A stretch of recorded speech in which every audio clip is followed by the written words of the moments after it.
안녕하십니까? 안녕하세요. 오늘 250페이지 할 차례네. 지난 시간에 배우자 직계준비소 2월갓에 가불병 했었죠. 오늘 하나 더 있는 거 하겠습니다.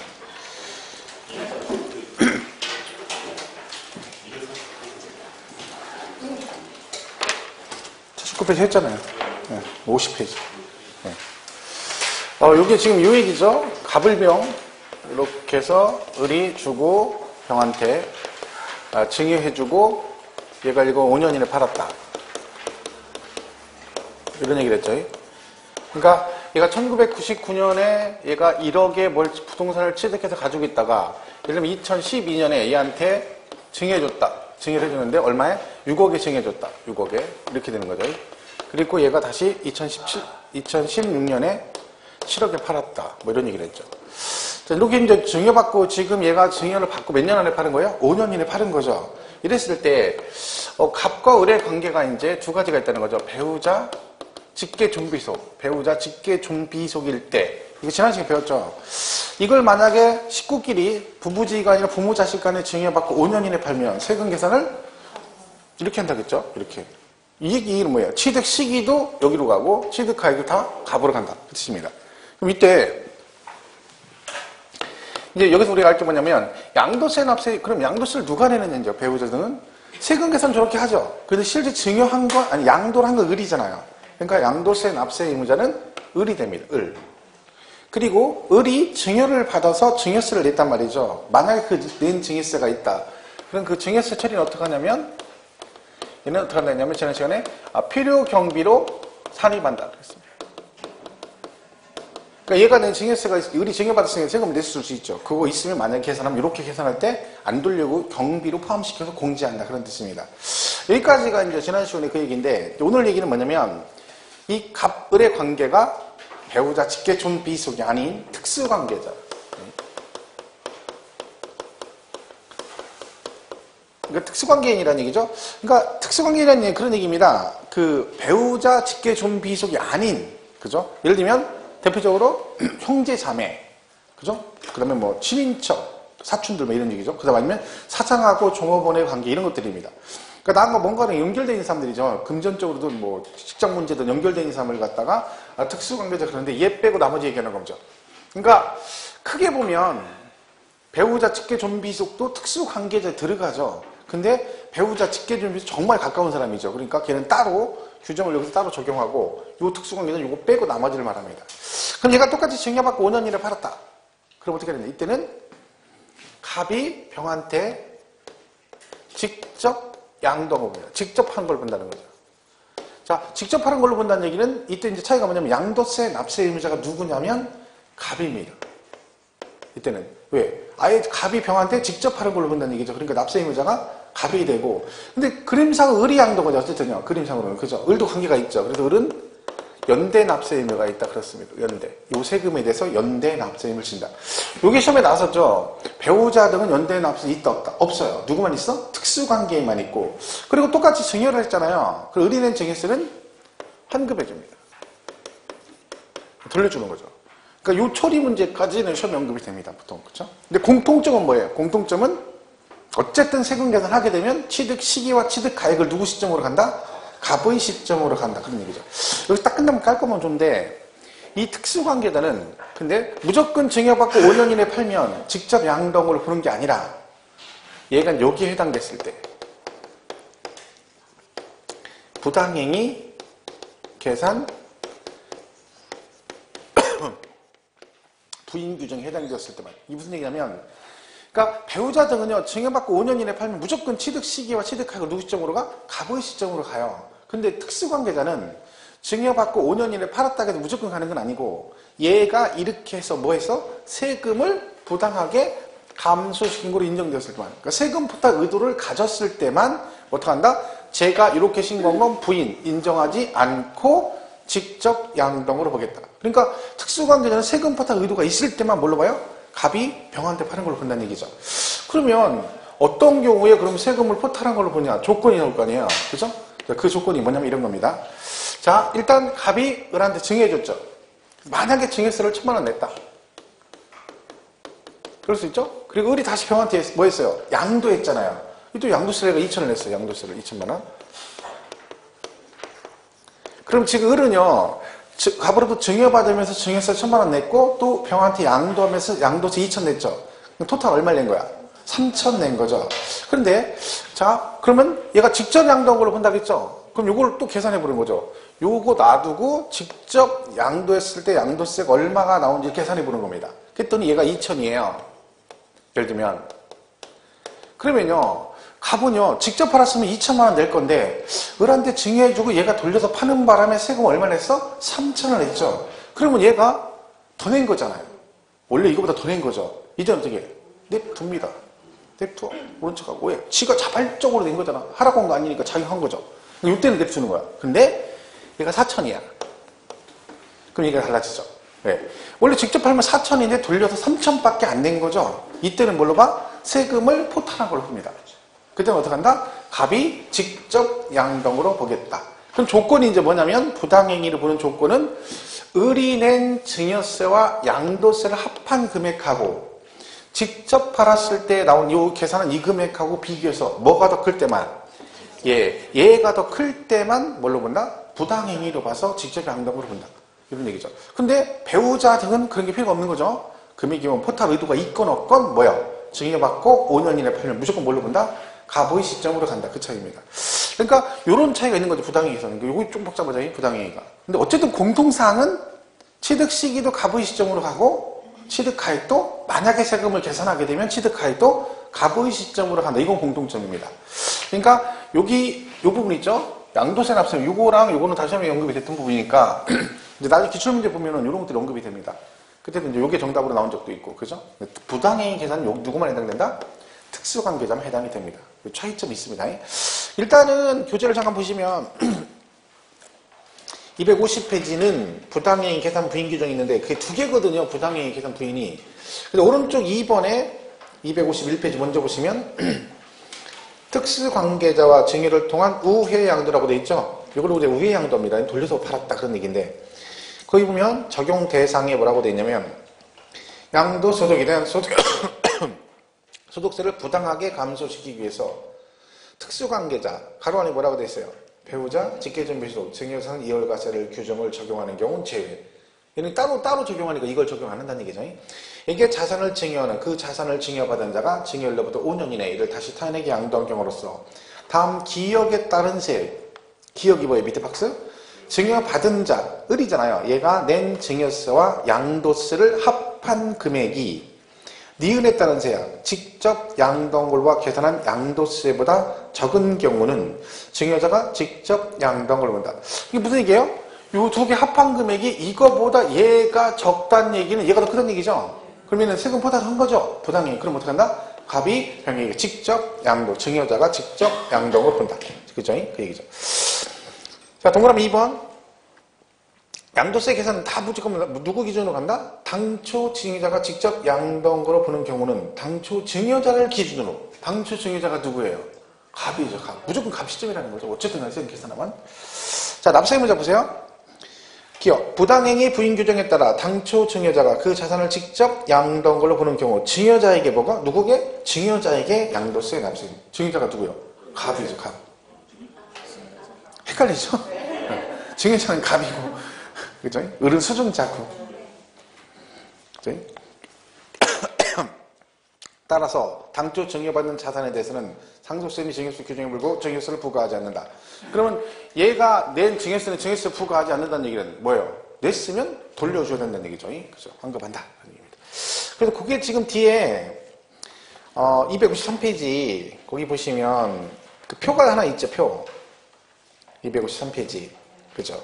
그 배우자, 증여자 일과세고 부당행위 계산 부인 규정 두 개 비교표가 있습니다. 그 보시면 수증자, 증여자의 관계가 배우자, 직계존비소득 특수관계자 돼 있고 나머지는 뭐 비슷한데 그 납세 의무자 보시면 어떻게 돼 있어요?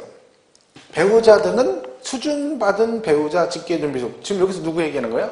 을이고 그죠? 그리고 누구는 특수관계자는 누구요? 당초 증여자 얘가 누구요? 갑이죠.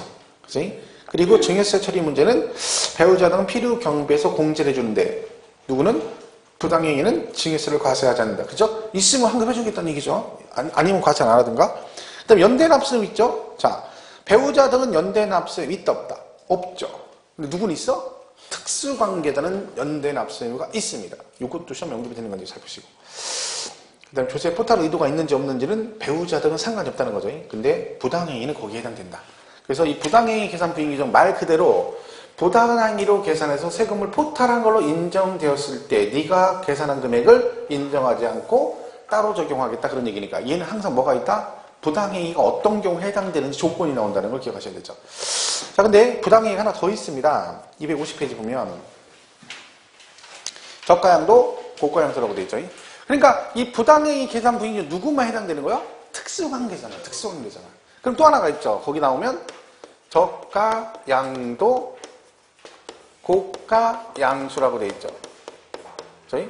그럼 얘도 지금 이런 얘기죠. 저가양도 갑이요 있고 을이 있는데 둘이 무슨 관계야? 특수관계자예요. 특수관계. 그럼 저가양도라는 건 뭐예요? 다운계약서 쓴 거죠. 다운계약.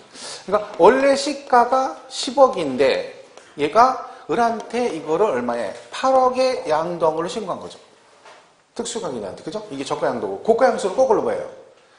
업에서 업한 거죠. 업계약서. 그러니까 시가가 8억인데 자기랑 특수관계자에게 이거를 10억에 양도한 걸로 신고한 거죠. 왜요? 을이 나중에 병한테 팔 때 얘는 뭐 하겠다는 거야? 취득가액 높여가지고 나중에 을이 양도할 때 양도세 줄이려고 취득가액을 높인 거죠. 그럼 얘가 만약 이렇게 해서 얘한테 11억에 팔아버리면 양도세 1억밖에 안 나오잖아요. 이런 식으로 저가로 양도하거나 고가로 양수했을 때 여기죠? 요때 얘네가 뭐가 되면 부당행위에 해당되면 그런 얘기죠. 즉 뭐 세금을 포탈한 걸로 인정되었을 때는 얘네가 신고한 이 금액을 뭐 인정하지 않고 뭘로 간다? 시가로 간다 그런 얘기죠. 그럼 얘도 조건이 나옵니다. 자, 그 조건이 뭐냐면 요 차익 있죠, 차익. 얘 둘 다 차익 있잖아요. 둘 다 차익이 얼마야? 얘도 2억 원이고 얘도 2억 원이죠. 요 차익이 일정 조건을 갖춘다. 그 조건이 뭐냐? 얘가 3억 이상 차이 나거나 또는 둘 중에 하나야. 시가의 100분의 5 이상 차이 나면 이렇게 된 거죠. 그럼 부당행위로 봅니다. 자, 그럼 얘부터 볼게요. 얘 저가양도죠. 자, 그럼 얘가 지금 원래는 10억인데 양도가를 8억에 신고했죠. 그럼 얘가 인정이 되느냐 안 되느냐 따져보는 거죠. 자, 차익은 2억이죠. 3억 차이 안 났죠. 근데 시가의 5% 이상 차이 났죠. 왜? 시가가 10억이잖아. 5%면 얼마야? 5천이죠. 근데 얘는 2억 원 차이 났고 5% 이상 차이 났죠? 그러면 얘는 어떻게 한다고요? 얘가 신고한 얼마? 8억은 뭐하고? 인정하지 않고 뭘로? 시가로 계산하겠다. 이해가시죠? 자, 얘도 마찬가지입니다. 자, 18억인데 10억에 신고했어요. 2억 차이 나죠? 3억 차이 안 났죠? 근데 시가가 8억이죠? 5%면 얼마야? 4천. 넘게 차이 났죠? 그럼 얘는 뭐예요? 얘가 신고한 요거 인정하지 않고 뭘로? 이걸로 가겠다 하는 거죠. 취득가액 얼마로? 8억으로 계산하겠다 그런 거죠. 그게 이제 부당행위 계산 부인 규정입니다. 그러니까 조건이 시가의 거래가의 차익이 3억 이상 차이 나거나 시가의 5% 이상 차이 나면 뭘로 본다? 부당행위로 본다. 이 부분이 계산 문제가 나왔었습니다. 요거 가지고 계산하는 게 나왔어요. 그래서 그래도 양도 차익 구하는 게 아니라 양도 소득 금액을 구하시 이렇게 나왔어요. 그러면 이건 못 풉니다. 왜? 이게 다 그려놓고 글씨 막 쫙 기출 문제 보면 있어요. 그럼 써놓고 걔가 어떤 식으로 이렇게 됐는지 일단 써놓은 다음에 그 다음에 뭘 따져봐야 돼? 얘가 여기에 해당되는지 안 되는지 따져봐가지고 양도가액으로 취득가액을 뭘로 갈지를 생각해서 그거 해가지고 빼가지고 장기 보유해가지고 공부하는 거죠. 이게 뭐 거의 뭐 그때 당시 문제 다 찍는 거지 풀 문제는 아닙니다. 이게 되게 복잡하죠 생각보다. 그죠? 복잡한 건 없어요. 사실은 알고 보면. 저가양도 고가양수는 특수관계자가 한대. 이 둘의 차익이 얼마? 3억 이상 나거나 5% 이상 차이가 나면 얘가 신고한, 얘는 신고 이걸로 했잖아요. 이거를 뭐 인정하지 않고 인정하지 않고 뭐 시가로 계산하였다. 그런 뜻입니다. 그죠? 근데 여기 이제 특수관계자는 두 가지가 있는 거지. 그러니까 우회양도 하나가 있고 그다음 뭐 저가양도 고가양수 두 개가 있는 거죠. 두 경우는 특수관계자이기 때문에 뭐다? 부당행위에 해당이 되었을 때 해당되고 배우자 등은 상관없이 무조건 뭘로 본다. 증여받고 5년 이내 팔면 갑의 시점으로 계산한다. 뭐 그런 얘기들이다. 교재 잠깐 보시면 250페이지 그 1번 있죠? 2번에 1번 특수관계인과의 저가양도 고가양수라고 되어 있죠? 자, 1번. 납세지관할 세무서장 또는 지방국세청장은 양도소득 있는 거주자의 행위 또는 계산이 그 거주자의 특수관계자와의 거래로 인하여 그 소득에 대한 조세 부담을 부당하게 감소시킨 것으로 인정되는 경우는 그 거주자의 행위 또는 계산에 관계없이 그 취득가액 또는 양도가액을 뭘로 계산한다? 시가로 계산한다. 그럼 거기서 부당한 행위는 어디에 해당되느냐? 박스에 나와 있죠. 시가와 거래가액의 차액이 3억 원 이상이거나 둘 중에 하나겠죠? 또는이죠. 시가의 100분의 5에 상당하는 금액 이상인 경우에는 경우로서 다음에 어느 하나에 해당하는 경우는 어떻게 한다? 얘가 신고한 거 인정 안 듣고 뭘로 간다? 시가라고 한다. 크게 지금 이거 설명한 거죠. 그 조건을 잘 보셔야 됩니다. 조건. 그죠? 이게 뭐 이렇게 보면 처음이니까 되게 복잡해 보이지만 막상 문제 풀어보면 별건 없습니다. 생각보다는 문제가 그렇게 어렵지는 않습니다. 그러니까 겁먹을 필요 없죠. 자, 그런 의미에서 문제를 한번 풀어보겠습니다. 자, 물론 253페이지. 253페이지. 이 기출문제거든요. 확인학습 문제 있죠. 253페이지.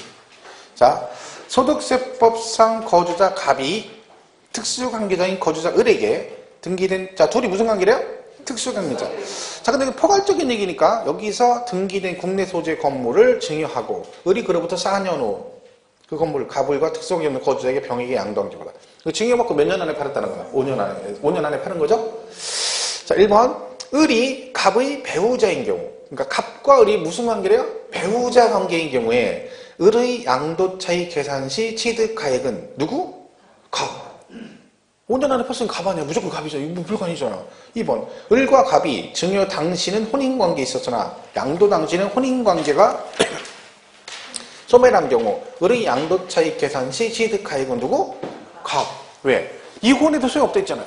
이혼해도 5년 안에 팔면 똑같이 갑으로 간다 했죠. 단 사망은 예외를 하겠지만 그죠? 3번. 을이 갑의 배우자인 경우 건물에 대한 장기보유 특별공제액은 건물의 양도차익에 갑이 건물을 취득한 날로부터 기산한 보유기간별 공제를 곱하여 계산한다. 장기보유 특별공제에서 보유기간은 누구 시점부터 계산한다? 취득 시기가? 갑. 뭐 지금 1, 2, 3번 전부 다 이거잖아요. 이것도 갑, 쟤도 갑, 쟤도 갑. 다 갑 시점 그거 물어보는 거잖아. 4번. 을이 갑의 배우자 및 직계존비속 외의 자인 경우. 외란 얘기 누구라는 거야? 특수관계자라는 얘기죠. 을의 증여세와 양도세를 합한 금액이 갑이 직접 병에게 건물을 양도한거로가 계산한 양도세보다 큰 때에는 뭐가 더 크대요? 요 두 개 합한 금액 얘가 더 크다는 얘기잖아. 그때는 직접 양도를 본다 안 본다? 안 본다. 그리고 갑이 병에게 직접 양도으로 보지 아니한다. 그렇죠? 맞고. 5번. 을이 갑의 배우자인 경우 건물이 양도소득에서 각각 을이 연대 납세 의무를 진다. 땡. 그랬죠. 왜? 배우자는 연대 납세 없어. 누구? 특수관계자가 있어요. 이렇게 이게 기출문제 이렇게 나온 겁니다. 그러니까 뭐 굉장히 어려운 건 아니면 사실 내용 조금만 이해하면 금방 풀 수 있는데 이제 시험 보러 가면 막 갑, 을, 그러면 가만있어 봐. 얘가 둘이 지금 뭐라고 둘이 부부요 부부지간에 부적절한 관계에 도대체 알 수가 없는 거야. 헷갈리는 거죠. 막 을인지 갑인지 막 이게 그래서 그렇지 내용 알고 보면 별거 진짜 없습니다. 그래서 그렇게 정리를 하시면 되겠습니다. 일단 내용은 이렇다 보시고. 근데 이거는 나한테 난 진짜 난 이거 이해가 안 간다 그러면 굳이 여기 몰입할 필요 없습니다. 찍어버리면 되니까. 대신 뭐는 기억해야 돼. 아무리 몰라도 취득 시기 취득하여는 누구? 증여자인 갑의 시점으로 간다. 적어도 그거 하나는 기억을 하고 가야 되죠. 그치? 자, 여기까지가 이제 특수관계자에 관한 얘기입니다. 이렇게 보시고. 이것도 문제를 몇 개 풀어보면 별건 없습니다. 문제를 생각보다 그렇게 어렵진 않으니까. 자, 이제 294페이지 세율 나오죠. 세율. 네? 세율은 일단 뭐 대상에 따라 틀리죠. 과세 대상에 따라 다릅니다. 그래서 이렇게 가죠. 토지, 건물, 부동산에 관한 권리. 토지, 건물, 부동산에 관한 권리. 그러니까 얘네들이 세율이 똑같다는 얘기죠. 그죠? 세율. 그죠? 보유기간으로 가죠. 보통. 미등기는 얼마예요? 걸리면 죽습니다. 미등기는 70%. 나머지는 보유기간이죠. 1년 미만 보유하면 얼마? 50% 이렇게 가죠. 그죠? 1년 이상, 2년 미만. 1년 이상, 2년 미만은 40%. 그죠? 이렇게 돼 있고, 그 다음에 2년 이상은 6에서 38%. 누진으로 간다. 뭐 이런 얘기죠. 자, 근데 이제 여기서, 토지 건물인데 이 토지 중에 뭐 있어요? 비사업용 토지가 있죠.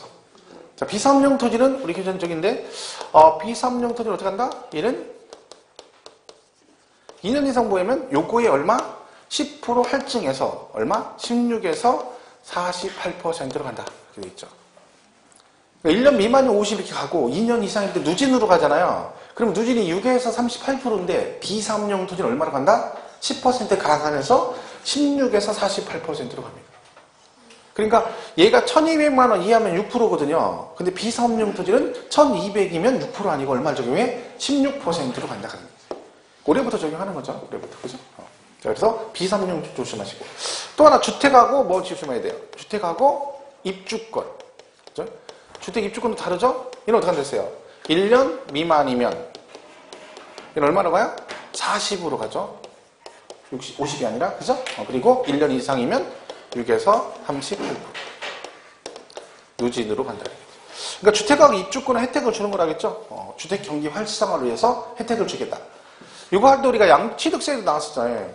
취득세도 주택을 매매로 취득하면 6억 이하 1%, 6억 초과 9억 이하 2%, 9억 초과는 3%. 그리고 파는 사람도 1년 미만이면 50 아니고 얼마? 40. 그리고 1년만 넘어가면 6에서 38%로 간다. 그러니까 세율은 이 부분은 조금 조심할 부분이 있죠. 약간 차이가 있으니까 보시면 됩니다. 그리고 그 박스에 보시면 254페이지 기타 자산 나오죠. 맨 밑에, 박스 맨 밑에. 기타 자산은 6에서 38%죠. 근데 거기 뭘 조심하셔야 돼? 보유 등기 여부 상관없다. 그거 조심해야 돼요. 그러니까 기타 자산은 보유 기간에 관계없이 무조건 뭘로 간다? 누진으로 간다는 거죠. 6에서 38%로 간다.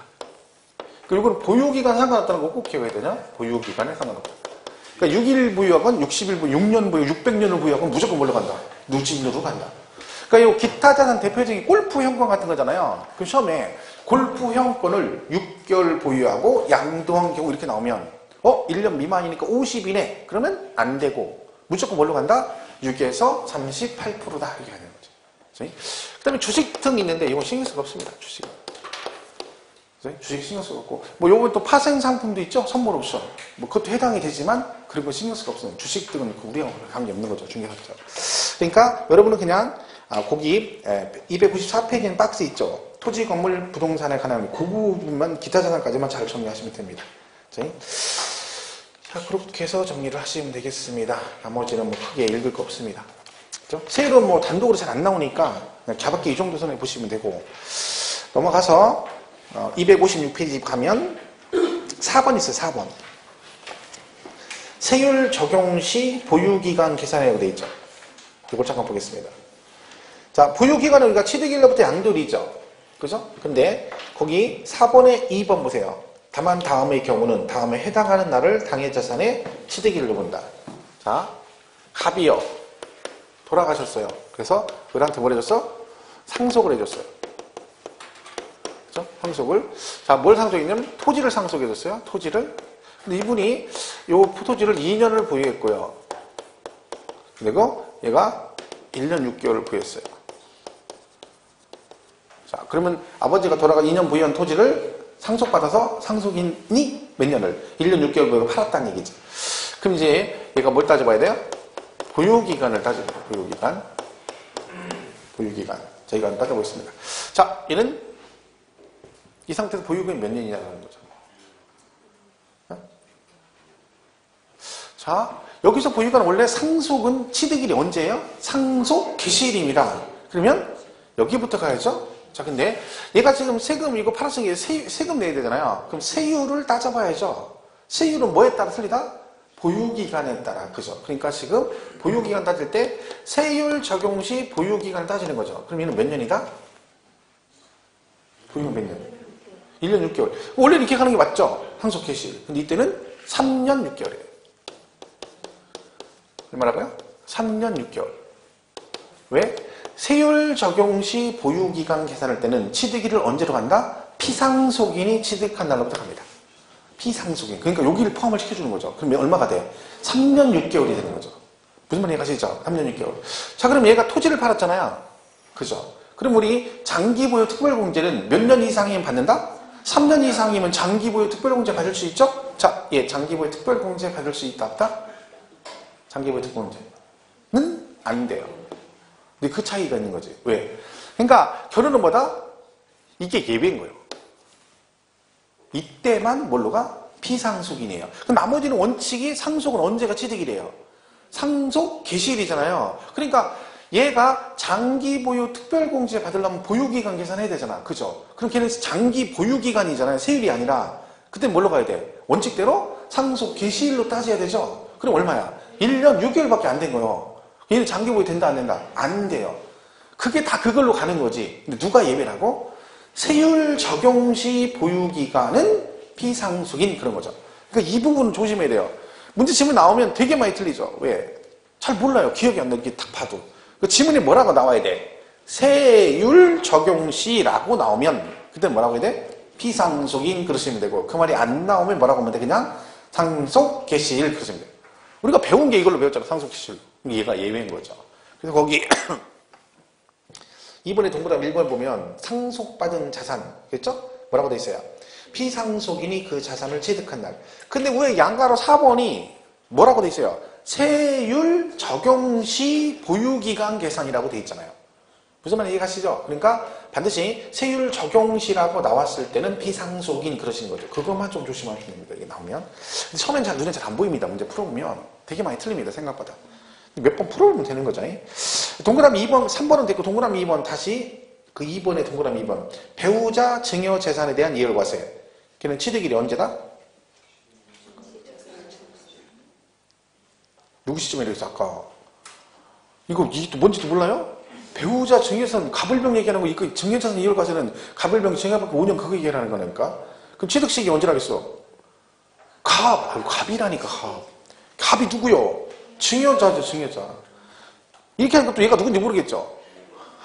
그게 여자가 똑같은 거예요. 여자 민낯할 때하고 화장했을 때하고 화장 지웠을 때하고 잘 못 알아보는 거예요. 똑같은 사람인데 얘는 지금 아까 걔는 화장을 안 한 거고 얘는 화장을 한 거죠. 그래서 화장하니까 또 못 알아보는 거예요. 그죠? 참 변신하는 게 여자가 똑같죠. 그죠? 깜짝 놀래요. 본인도 깜짝 놀랐잖아. 그걸 보고 깜짝 놀래요. 민낯하고 완전히 틀려가지고. 이거 진짜 틀리긴 하죠. 옛날에 제가 교회 다닐 때 나랑 같이 청년회장 제가 회장할 때 총무했던 여자가 있는데 내가 되게 친했거든요. 오빠 그런데 어느 날 길거리 가다 누가 어떤 여자가 나한테 인사를 하는 거야.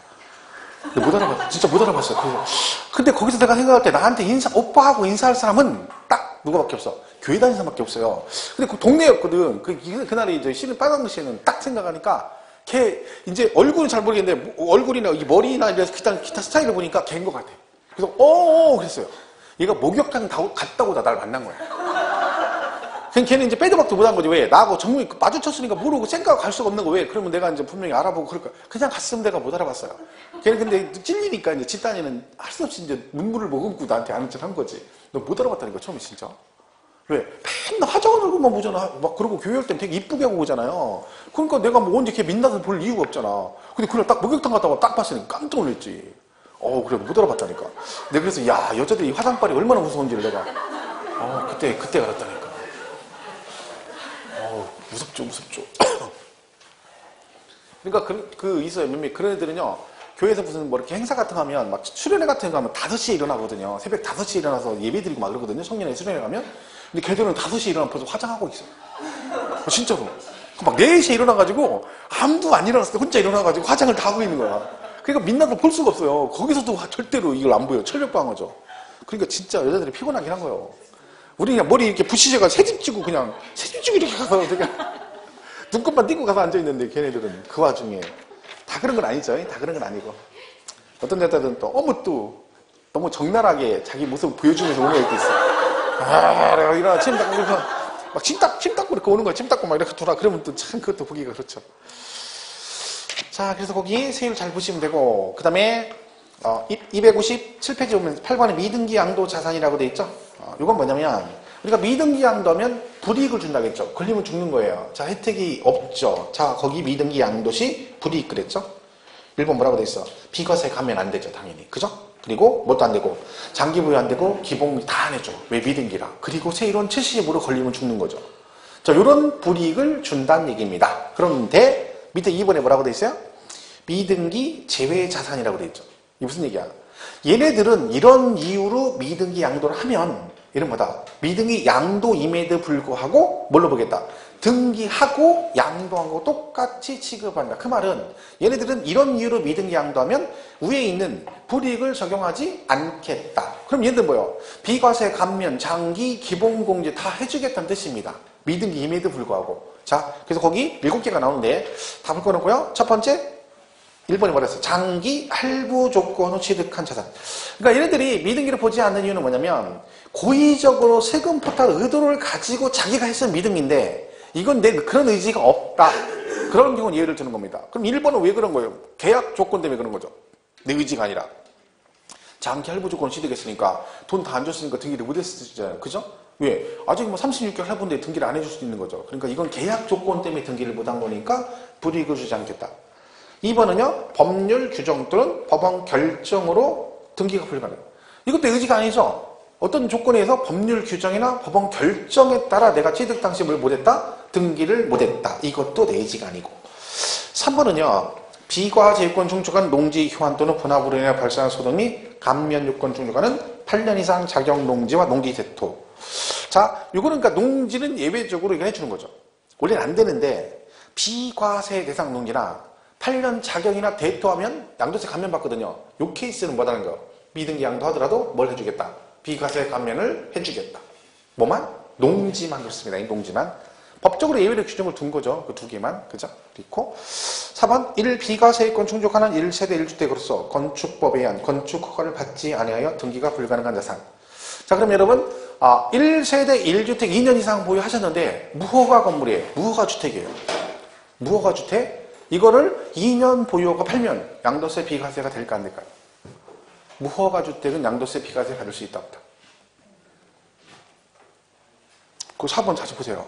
비과세를 충족하는 1주택인데 건축법에 따라 건축허가를 받지 않아서 등기가 불가능한 자산은 미등기에서 제외한다는 얘기지. 그럼 뭐 해주겠다는 거예요?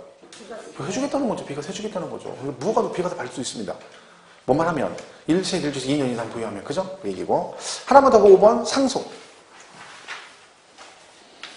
상속을 받았는데 뭐 했대요? 등기가 아직 안 됐는데 뭐가 됐대? 수용. 자, 공치법상 사업시행자 그랬죠? 여러분 공치법 나오면 뭐 얘기하는 거예요? 수용 얘기야, 수용. 그러니까 내가 아버지한테 상속을 받아서 아직 등기 안 한 상태인데 걔가 뭐가 됐다는 거야? 수용이 돼버렸다는 거죠. 그러면 이건 내가 일부러 그런 게 아니잖아. 그럼 그 상태에서 어떻게 한다? 미등기 상태에서 그대로? 자, 원래 그럼 민법 배우셨죠? 상속을 받으면 등기하지 않아도 소유권은 법률 규정에 따라 취득할 수 있다. 단, 처분할 때는 어떻게 된다? 등기하고 넘겨야 된다 그랬죠? 그러면 수용도 양도잖아요. 그러니까 원래는 어떻게 해야 돼? 내 앞으로 등기했다가 수용이 되는 게 맞죠?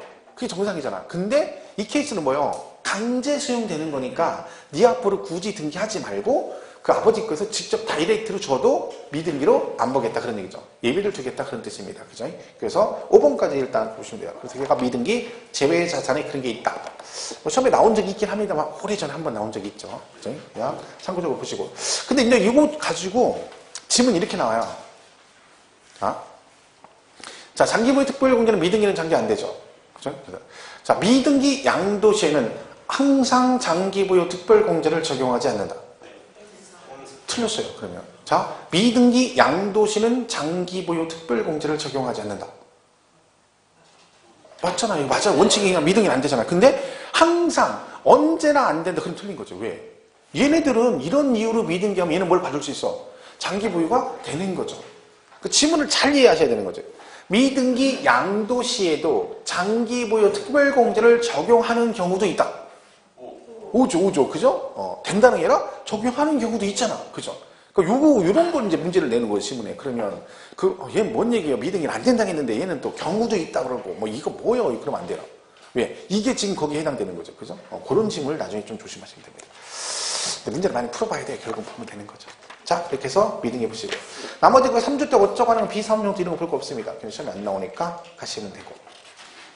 어디로 가시면 되냐면, 265페이지 비과세로 가시면 됩니다. 비과세.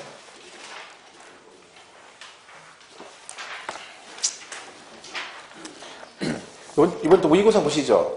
모의고사 4월달에 그죠? 제가 어제도 수업하는데 수강생이 어떤 분이 오셔가지고 저한테 공부를 막 되게 열심히 하시는 거예요. 수업 끝나고 막 한 5시인가 6시까지 6시 다 되도록 학원에서 공부를 막 열심히 세법 공부를 하시고 이제 가신 거야. 그날 세법 했으니까 어제. 그랬더니 가기 전에 저한테 오셔가지고 이제 어떻게 만났어요. 얼굴 이렇게 맞추니 인사하더니 갑자기 제 얼굴 보더니 선생님 막 세법 미쳐버리겠다는 거예요. 왜? 어려워서. 그 얘기를 제 얼굴 보자마자 너무 어렵다는 거예요. 세법이. 항상 하는 얘기가 있죠. 그 세법을 얼마나 공부하셨는데 그런 얘기 하냐고. 아무 말도 안 해요. 그분은 진짜 열심히 한 건데 일주일에 한 번 딱 한 거야. 그날 오후에 그냥 수업 듣고 한 번 딱. 그게 유일하게 자기 한 거지. 그나마 그날 맨날 한 것도 아니고 그날 맘먹고 한 번 한 거야. 그랬더니 맘먹고 했더니 돌아버리는 거야. 맘먹고 했더니 더 모르겠는 거지. 책 봐도 뭔 얘기인지 모르겠다. 당연한 얘기죠. 제가 그 얘기를 했어요. 민법계론 공법을 하고 세법은 비교 자체가 안 된다. 왜? 난이도 따지면 비교 자체가 안 되잖아요. 근데 그럼에도 불구하고 민법계론은 어렵다고 하지만 어렵다고 하면서 뭐를 해? 계속 공부를 막 하니까 오히려 시간이 흐를수록요. 4월, 5월, 6월 뒤로 가잖아요. 그러면 민계공보다 세법이 더 체감하는 건 세법이 더 어렵다고 느낍니다. 이거 뭐겠어요? 처음 출발할 때는 세법이 민법하고 비교도 안 되기 쉽죠? 근데 왜 그래? 얘는 안 보는 거예요. 세법을 안 보고 민계공 계속 보잖아요. 그러니까 오히려 나중에 세법이 더 어렵는 거예요. 7월 8월 가면 진짜 어렵잖아요. 세법이. 왜? 공부를 안 하니까 그런 거죠. 너무 안 하니까 어려운 거죠. 그거는 말할 필요가 없는 거죠. 오히려 등기법이 더 쉽다는 사람이 있어요. 왜? 등기법은 죽으라고 하거든요. 막 해. 막 그거는 막 열심히 해. 해놓고 세법은 안 해. 여전히 안 해. 수업만 들어. 그러니까 나중에 세법이 어렵는 시민이. 그 말도 안 되는 얘기죠. 절대 그런 건 없습니다. 근데 제가 가끔 민법 같은 거 물어볼 때 아까 뭐 상속받으면 소유권 언제 취득하냐면 이런 얘기 물어보잖아. 전국 모든 학원에 그건 다 대답해. 할 때 어떻게 처분할 때는 뭐 해야 돼? 등기 치고 넘겨야 되는데 다 알아요. 자, 경매로 취득했대. 그럼 경매로 취득하면 소유권 언제 취득해요? 대금 완납일이라고 다 얘기해. 근데 양도세는 언제가 취득이냐고 몰라요. 그날이에요. 그날. 똑같아요. 경매로 취득하면 양도세도 그날 취득한 거 봐. 대금 완납일을. 똑같은 얘기거든요. 근데 같은 내용을 알고 있는데 민법 물으면 대답하고 세법 물으면 모릅니다. 그게 딱 그 차이예요. 별거 없어요. 공부는요. 그러니까 우리가 합격하고 안 합격 뭐 떨어지고 이거는 차이가 다른 거 없다니까요. 난이도가 아니라고 몇 번 얘기했어요. 그 난이도는 내가 정하는 거라니까. 내가 열심히 하면 난이도는 떨어지게 돼 있는 거 밑으로. 그러면 누구나 다 합격할 수 있는 거죠. 근데 공부를 전혀 안 하는 거죠. 안 해놓고 나중에 세법이 어렵다 뭐 이런 얘기를 저한테 하면 제가 할 말 없는 거죠. 근데 뭐라고 얘기해? 그러시냐고. 그럼 열심히 하셔야지 어떡하겠냐고. 지금이라도 그렇게 얘기하는 거지. 그죠? 그게 없다니까 별거. 그래서 자, 비과세는요. 세 가지가 있어요. 세 가지가. 파산, 선고, 처분, 소득이라는 게 있고. 두 번째는 농지의 교환과 분합이다. 이런 게 있고요. 교환, 분합. 그리고 잘 아시는 1세대 1주택. 부수토지. 이렇게 되어 있습니다. 그리고 2년 이상 부유 이렇게 되어 있죠. 자, 일단 1번은 제목만 아시면 되고 신경 쓸 거 없고요. 자, 2번은 이제 농지교환분합은요. 이렇게 돼 있어요. 이런 사유로 교환분합을 해야 되고, 그 다음에 이런 금액 조건을 갖춰야 되고, 세 번째는 사후관리 조건이라는 것도 있습니다. 사후관리. 자, 여기 보시면 이건 사유는 이제 뭐 규제 있습니다만 외울 건 없어요. 그러니까 교환하는 사유가 아무나 막 하면 안 되고 국가 등이 소유하는 농지와 교환하거나 걔네들이 시행하는 사업으로 인해서 교환하거나 농지법 등에 따라 사업 시행하면서 교환하거나 이런 사유가 있어요. 객관적인 이유가 있는 거죠. 그럼 개인끼리는 못하느냐? 할 수 있습니다. 그 중에 개인끼리 하는 사유 하나 있는데 그 중에 뭐냐면 경작상 필요한 게 있어요. 뭐라고요? 경작상. 무슨 얘기야? 농사 짓기 편하려고 교환할 수 있다는 얘기죠. 자, 이렇게 농지가 있는데 여기 있어요, 농지가. 근데 여기 감, 을, 여기 을, 여기 갑 이렇게 돼 있는 거죠. 농사 짓기 되게 불편하죠. 어떻게 하면 돼?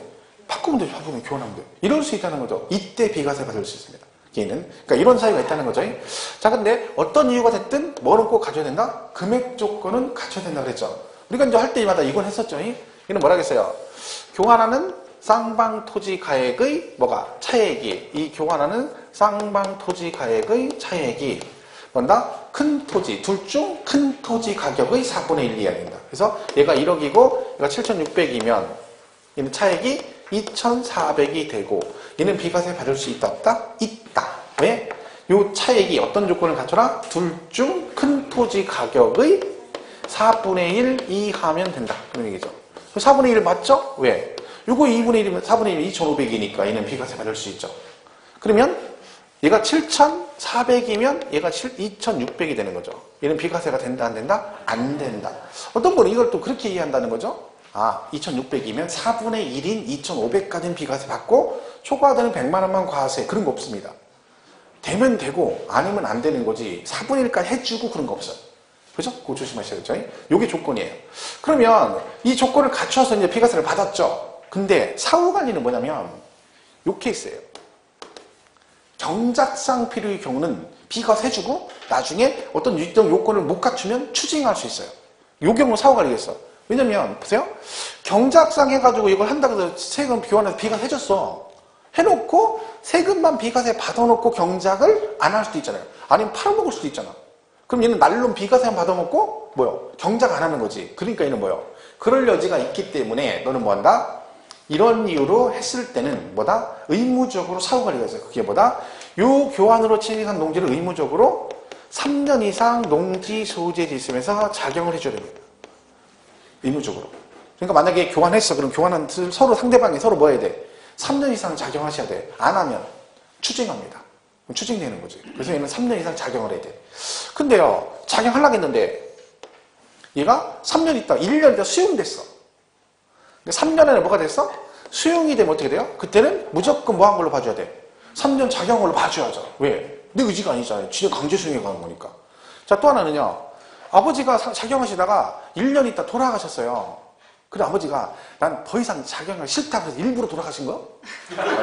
나 3년 작용 힘들어 못해. 나 그냥 아니다. 이번 1년만 하고 갈려. 그러고 가신 건 아니잖아요. 그죠? 그러니까 뭐요? 의지가 이건 돌아가신 거잖아. 그러니까 어떻게 해? 이때는 상속인이 상속을 받아서 남은 기간 작용을 하면 어떻게 하죠? 피상속인 돌아가시면 아버님 작용 기간하고 뭐래죠? 통산해 줍니다. 이게 맞는 거지. 그러니까 요게 3년 이상 작용을 해야 되는데 3년 안에 수용되면 뭐 한다? 3년 작용으로 봐주고 3년 안에 3년 작용 못하고 돌아가시면 어떡한다? 상속인이 상속받아서 작용을 하게 되면 피상속인 아버지 돌아가시면 아버지 작용기간하고 통산해주겠다. 이렇게 되는 거죠. 요게 요 가로치기하고 요 4분의 1 해가지고 가로치기로 시험에 나온 적이 있습니다. 요 숫자 집어넣는 거 4분의 1, 3년, 3년 이렇게 나온 적이 있죠. 그렇죠? 그래서 요게 사후관리 조건이 농지교환분합까지가 조기 내용입니다. 그래서 교재는 265페이지 거기 파산선고 처분소득 제목 보시면 되고 이번에 농지교환분합 나와있죠? 자, 걔는요 뒷장에 사유가 나와요. 266페이지 그 사유를 외울 필요는 없어요. 근데 거기 박스에 보면 4번 있죠. 4번 찾으셨나요? 경작상 필요해서 교환한 농지에 넣고 다만 그랬죠. 교환에 의해서 새로이 취득하는 농지를 뭐래나 3년 이상 농지 소재지에 거주하면서 경작하는 경우에 한한다. 의무적 경작하라는 얘기죠. 자, 이번 농지 교환 분합 시 비과세 요건 교환 또는 분합하는 쌍방 토지 가액의 가액이 큰 편의 4분의 1 이하인 경우를 말한다. 그렇죠? 4분의 1이라고 보시면 되고. 오른쪽 3번에 농지 소재지 범위가 나오는데 그러니까 이런 조건을 가져와 작용을 인정해준다는 얘기인데 구역까지는 뭐 굳이 볼 건 없습니다. 그렇죠? 그러니까 작용이 되려면 어떻게 된다는 거. 예를 들면 내가 원주에 땅이 있어. 그럼 난 어디 살아야 돼? 원주에 살면서 농사를 져라. 그죠? 근데 원주가 아닌 여기 춘천인가요? 붙어있는 게? 네? 옆에 붙은 시가 뭐예요? 춘천이 붙어있죠? 춘천시 있잖아. 같은 시지, 그죠? 그럼 내가 춘천에 살아. 그러니까 땅은 원주에 있는데 난 춘천에 살아.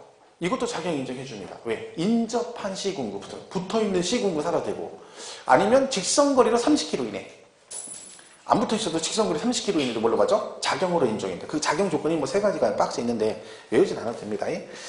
4번에 경작기가 특례 나오죠? 거기 새로운 농지 취득 후 3년 이내 뭐가 됐대? 수용됐대잖아요. 그럼 뭐다? 3년 이상 농지 소재지 거주하면서 경작항으로 본다. 그리고 동그라미 2번. 새로운 농지 취득 후 3년 이내 농지 소유자가 사망한 경우로서 상속인이 농지 소재지에 거주하면서 계속 경작한 때에는 어떻게 한다? 피상속인의 경작기간과 상속인의 경작기간을 뭐 해주겠다? 통산한다. 무슨 얘기인지 아시겠죠? 그거 합해준다 그런 얘기입니다. 저를 보시면 되죠. 비과세 제외농지까지는 볼 거 없습니다.